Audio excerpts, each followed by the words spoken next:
Cycle 2, day 6. We have max effort, upper body. Remember, earn the right is capped this first mesocycle at an RPE of 7, so it's not true max effort work.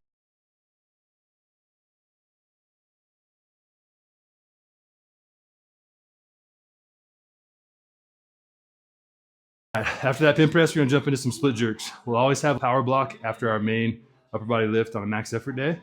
So today it's gonna be split jerks. If you've never done split jerks before, it's a very high skill technical movement. So you need to work up to it. You can't just jump right into a split jerk and think you're gonna nail it, okay? So the most technical aspect is obviously that explosive portion and your stance.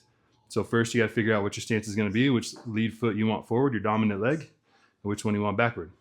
If you've never done split jerks, then my advice to you today is to get into that split jerk position, find whichever leg forward you like the most, and then just sit in that position and you're gonna press a bar. It can be an empty bar, it can be some weight on it, whatever feels comfortable. But the idea is to make this a solid foundation. So right now, if you've never done it before, it's not normal, it's not comfortable, you're not used to it. So you're trying to get your body to be solid in this foundation and feel this position. So get in your split jerk position, tight core, everything is solid, and then just press from it. Okay, do that until you're comfortable with that, and then work up to a split jerk with a bar, just a bar, lightweight. If you 1000% just like don't want to do split jerks, then that's fine. Let's just do push jerks. So do a push jerk, which is just a dip, explode, and drive onto the bar. There's a video in Train Heroic that'll show you exactly how to do that. We're just trying to get that explosiveness built and build our athleticism at the same time. High skill technical movements should not scare you. It should excite you to defeat that lift. Just like a snatch, just like other Olympic lifts, we're trying to become the best version of ourselves. And this is a great movement to build explosiveness, power, and body control. We're doing 3 sets, 3 reps at about 50 to 60% of your max. That's not so fucking appealing, man. I don't want to leaving yourself in what you're doing, man. After that split jerk, we're gonna jump into some overhead landmine press. So get a barbell, put it in the landmine attachment, and throw some weight on it. We already did these last cycle, so make sure we go a little heavier than last time. If you don't have a landmine attachment, most gyms have them. They're also very cheap if you wanna buy one.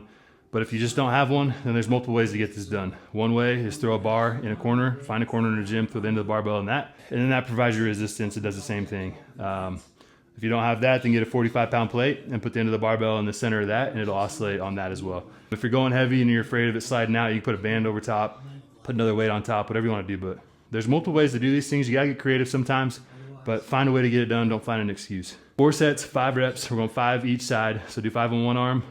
Transition on your body so that we're getting some core work in at the same time. Don't drop it and then switch and then pick it up. And then do 5 on the other side. Rest 1 minute, 4 sets total.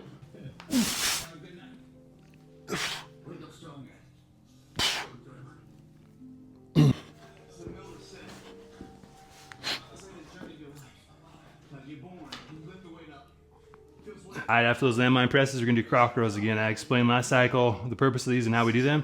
So go back and watch that video, but the basis is this.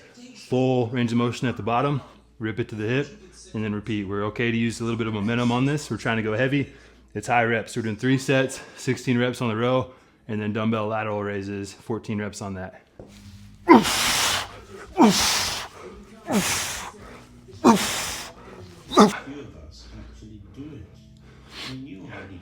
We'll rest about 60 to 90 seconds between sets. On those lat raises, you can go light, and just make sure we keep tension in the shoulders and perfect reps. All right, if you're not sweating by this time in the workout, man, you're not working hard enough. The last superset we got for the day is gonna be chin-ups, supersetted with incline dumbbell bench. So we're doing 10 reps on the chin-ups, 8 to 10 reps. If you can do it weighted, do it weighted. I'm gonna do them on rings today, which is a lot more difficult, in my opinion. I don't know what you would call them, but kind of like a Ottoman curl, where as we're going up, we rotate. I'm gonna do the same thing on a ring pull-up. So I'm gonna start with the normal grip, then as I come up, I'm gonna rotate into a chin-up, and the same thing going down. We're gonna superset that with some dumbbell incline bench, doing 12 reps, moderate weight, rest 60 to 90 seconds, 3 sets total.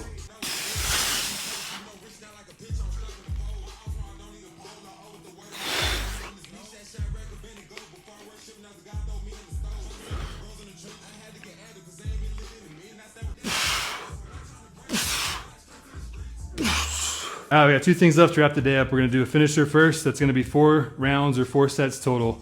No rest between sets. It's lightweight, high reps. We're gonna do 25 band pushdowns, 20 bent over dumbbell flies, and then we're gonna do some ab fallouts. So with a TRX band with rings, just grabbing onto those and falling out. I'll show you how to do them. If you don't have a band, or if you don't have TRX or rings, you can use just like an ab wheel for like a rollout, or just use a barbell with plates on the end. Use that for a rollout. It's the same thing.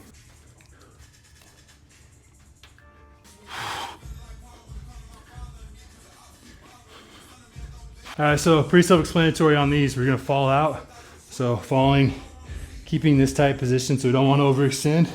If you think about, if you ever heard C's and D's in CrossFit or gymnastics movements with like hipping pull-ups, essentially the same thing with this. Maintain that C or a C body shape, kind of like a hollow position, keeping that core nice and tight the entire time. Pick something that's challenging but doable. If you gotta do them on your knees, do them on your knees.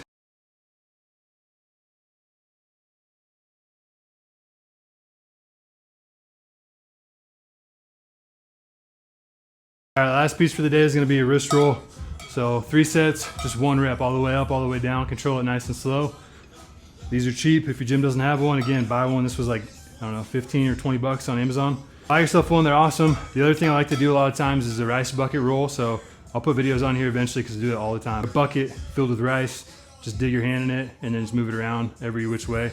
Grab the ice, extend your wrist, all the things, and it'll destroy your forearms and your wrists. But these are great too.